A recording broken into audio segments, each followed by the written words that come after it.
What makes you you? Is it your memories, your personality, your morals, the way you react to the world when no one's watching? We like to believe there's something solid at the center of who we are, something permanent, something unchangeable. But here's the terrifying truth: everything that feels like you depends on a fragile, jelly like organ weighing about 1.5 kilos, and a very small chance to it could erase the person you are today. Not kill you, not knock you out, but quietly replace you. There are real cases in history where someone went to sleep as one person and woke up as someone else. Same name, same face, same memories, but the person was gone. In 1848, a man named Phineas Gage was working on a railroad when an explosion sent a metal rod straight through his skull.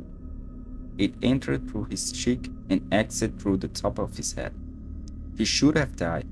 Instead, he stood up, talked, and walked. Doctors call it a miracle, but the people who knew him were horrified. Phineas Gage survived, but he was no longer Phineas Gage. Before the accident, he was calm, responsible, reliable. After it, he became impulsive, aggressive, cruel, unable to control himself. He swore constantly, made reckless decisions, and lost his sense of empathy. His intelligence was still there, his memories were still there, but his personality, the thing that made him, was gone. People who knew him said, "This is not the same man." One injury, one piece of metal, one erased identity. And this wasn't a one time anomaly.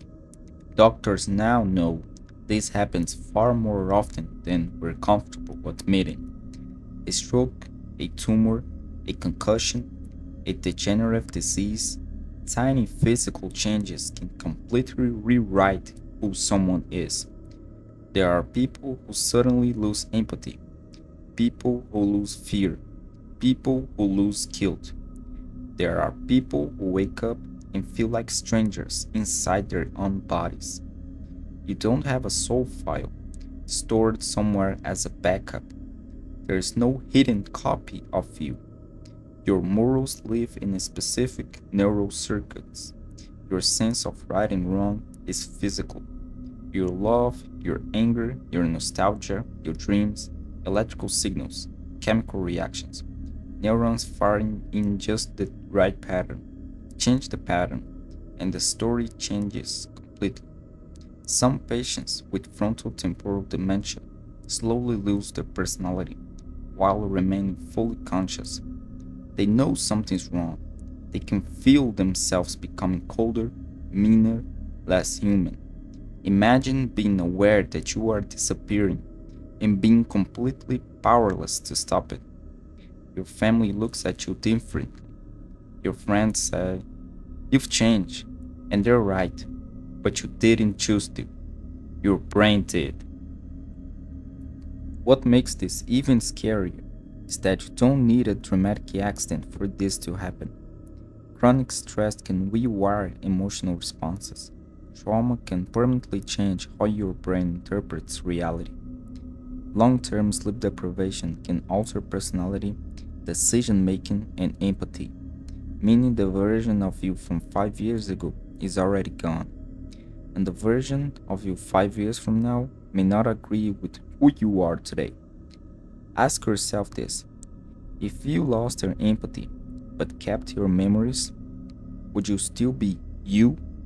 If your morals changed but your face didn't, would your loved ones recognize the person you became? Or would they be mourning someone who's still alive? There are real families living this nightmare. Parents who say, "My child survived the accident, but the person I raised didn't." Spouses who say, "They look at me like I'm a stranger now." And the most disturbing part is that from the inside, the person feels normal. To them, the world changed, not them. That leads to a question science still struggles to answer. Where does identity actually live? Is it memory? emotional constancy, moral alignment, or are we just temporary configurations, like software running on unstable hardware? Every night, when you fall asleep, your consciousness shuts down completely. You trust that when you wake up, you'll still be you, but there's no guarantee, not philosophically, not biologically, just probability. This doesn't mean life is meaningless. If anything, it means the opposite. If who you are is fragile, and who you choose to be right now matters more than you think. Your kindness, your curiosity, your growth, they're not permanent traits, they're ongoing process. The truly scary thought isn't that you might change, it's that you already are. You are not a fixed person. You are a version, a moment, a temporary arrangement of thoughts and emotions that feel stable until it isn't.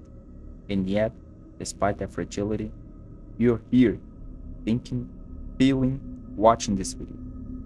That alone is incredible. So, the next time you think, this is who I am forever, remember, it only takes one small change to become someone else. If this made you uncomfortable, good. That means you're still you. For now.